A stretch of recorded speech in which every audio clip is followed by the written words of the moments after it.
Jimmy Fallon in tears when Harrison Ford suddenly falls silent after hearing this recording that night on the Tonight Show stage. Harrison Ford went completely still. Not at the end of a question, not after a laugh. Mid-sentence. Jimmy Fallon leaned forward. 300 people in the studio stopped breathing, and the recording still played. It was a Tuesday in March. The Tonight Show had pulled its full audience, every seat taken, warm lights, the kind of electric anticipation that fills a room when someone truly legendary walks in. Harrison Ford was there promoting nothing in particular. Just Ford being Ford, leather jacket, that sideways smile, the quiet authority of a man who has never once needed to prove himself. The interview was flowing perfectly. They talked about Indiana Jones. They talked about his pilot's license. Jimmy had him laughing, which is no small thing. Everything was right. Everything was easy. The Tonight Show segment producer later said she had worked in television for 19 years and had never seen the control room go that quiet. Then, Jimmy reached under his desk. He pulled out a cassette tape, old, the plastic housing yellowed at the corners. The label handwritten in blue ink, slightly smeared, the kind of writing you do when you're in a hurry and you don't know yet that you're making something permanent. Not polished, not presented, just a cassette tape, sitting in Jimmy's palm. Not loud, not dramatic, just a sound. Harrison Ford looked at the tape. His hand rose, slowly, without intention, and touched the edge of the desk. His jaw stopped moving. His eyes, which a moment earlier had been easy and amused, went somewhere else entirely. Jimmy said quietly, "Harrison, you all right?" Ford didn't answer. The entire studio froze. Wrong assumptions spread through that audience like a current. He's ill. He forgot where he was. He was 81 years old. Was he okay? Was this a medical episode?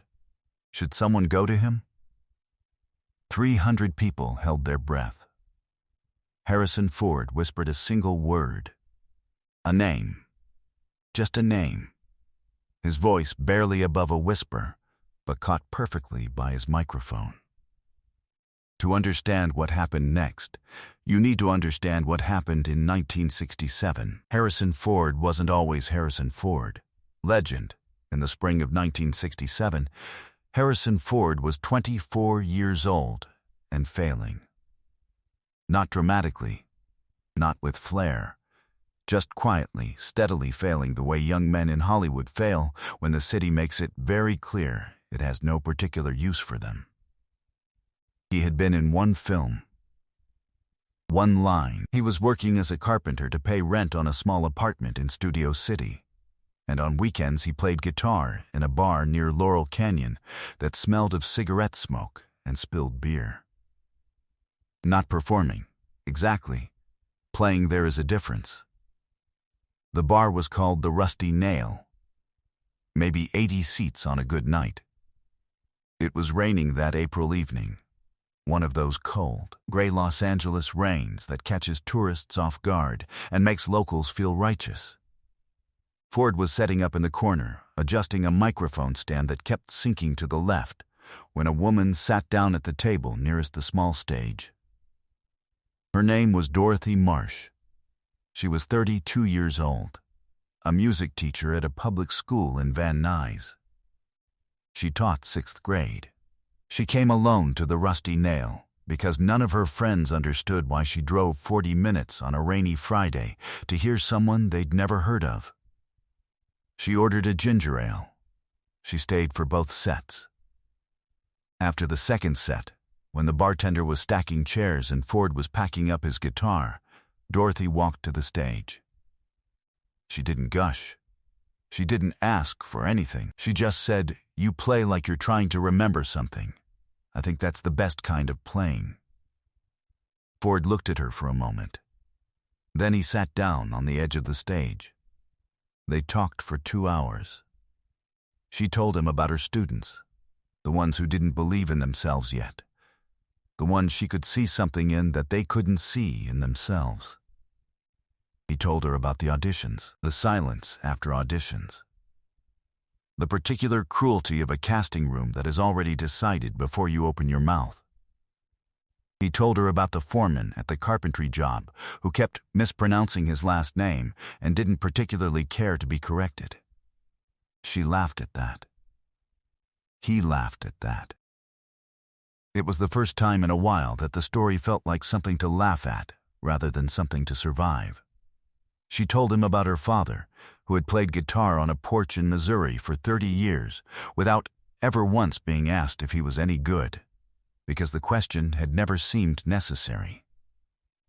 He played because it was the truest thing he could do with his hands. She said she had been looking for that quality her entire adult life, the kind of commitment to a thing that doesn't depend on whether anyone is watching. You have it, she said. You just don't know it yet. He said he wasn't sure he believed that. She said, you don't have to believe it yet. You just have to keep playing long enough for it to become true. He would think about that sentence for the next 57 years. She said, the ones I can't reach are the ones who stop believing someone would notice. Don't stop believing someone will notice. Before she left, Dorothy reached into her bag and pulled out a small cassette recorder, the kind school teachers carried in those days. Boxy and practical, held together with a strip of electrical tape along one corner. She explained, recording music for her class, folk songs, simple ones, things the kids could learn. She asked if she could record something, just one song, something for them. Ford didn't ask which song.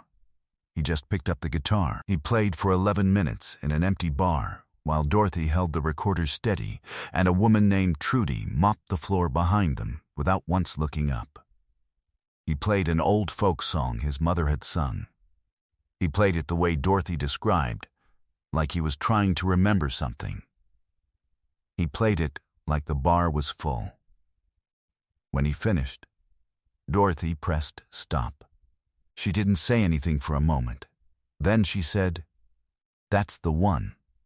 She tucked the tape into her bag with the same care you'd give a library book, returned, handled well, exactly as you found it. She walked out into the rain. Harrison Ford drove home that night and didn't think about it again. The city had that effect.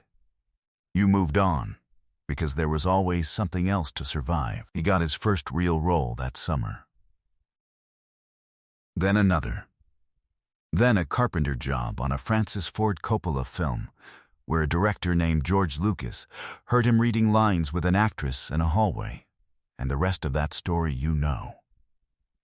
Dorothy Marsh kept teaching in Van Nuys. She played the tape for her sixth graders in the fall of 1967. She didn't tell them who it was. She just said, "This is someone who kept going." She played it every year after that. Dorothy Marsh was diagnosed with pancreatic cancer in the October before that Tuesday in March, stage 4. 6 months, maybe less. Her daughter, a woman named Claire, helped her write a letter to the Tonight Show's production office. Dorothy did not ask to meet Harrison Ford. She asked only if the tape could be returned to him, if he even remembered, so that someone who had it longer than she should have would have it back before she was gone. She wrote the letter by hand on the same kind of notebook paper she had used to write lesson plans for 31 years. Claire mailed it on a Thursday. Harrison Ford's assistant called within 24 hours. The arrangement was made quietly. Tonight Show staff were told only that a specific guest would be in the audience that evening. They were not told why. The producers wanted Dorothy in the front row. Ford had asked, through his assistant, that she be seated somewhere she wouldn't be visible until the right moment. He wanted her to feel like a person, not a moment. Behind the scenes, Harrison Ford had made a decision that defied every producer's expectation. He knew the tape was coming. He had agreed to it. But he had not agreed to simply sit in the chair and receive it graciously. He had asked Jimmy, 2 hours before taping, to simply hand him the tape and let whatever happened happen. No segment plan. No prepared remarks. Dorothy Marsh was in row 4, aisle seat, wearing a green coat. She had come with her daughter Claire and her son-in-law. She believed she was there to watch a taping. She did not know the tape had already been given to Jimmy that morning. She did not know that Harrison Ford had listened to it 3 times in his dressing room before the show. But this is the moment no one in the studio and no one watching at home ever saw coming. Ford whispered the name, Dorothy, and the audience didn't understand. They looked at each other. And then Harrison Ford stood up. He was not supposed to stand up. There was no blocking for this. He reached into his jacket pocket. The tape. The original cassette, the plastic yellowed, the label in blue ink, slightly smeared. He held it with both hands, the way you hold something you're afraid of dropping.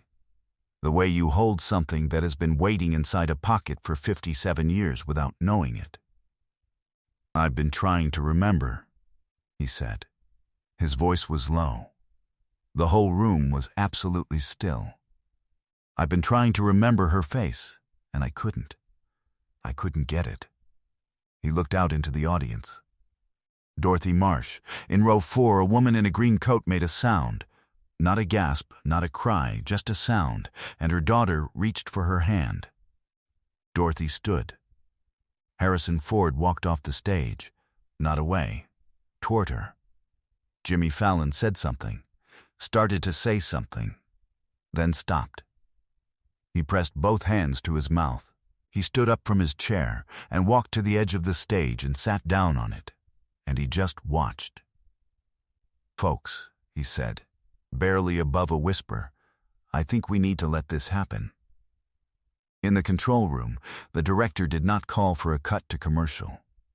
The cameraman closest to the stage did not cut away. Questlove stood up from his drum kit. Harrison Ford reached Dorothy Marsh in the 4th row. He stopped. He looked at her, really looked, the way you look at someone you last saw in a different lifetime. "You kept it," she said. Her hands were shaking. "I didn't know I had it," he said. "I found it in a box last year. I didn't know what it was until I heard it. I played it every year. I know." His voice broke on that word. "Claire told me. I didn't think you'd remember. You said I played like I was trying to remember something." He unfolded the moment carefully, the way you unfold something that has been folded for 57 years. "I never forgot that. I just forgot where it came from." Dorothy looked at the tape in his hands. "I wanted you to have it back," she said. "Before, no," Harrison Ford said. He placed it gently in both of her hands and closed her fingers around it. "You kept it this long. You finished keeping it." Dorothy Marsh looked down at the tape.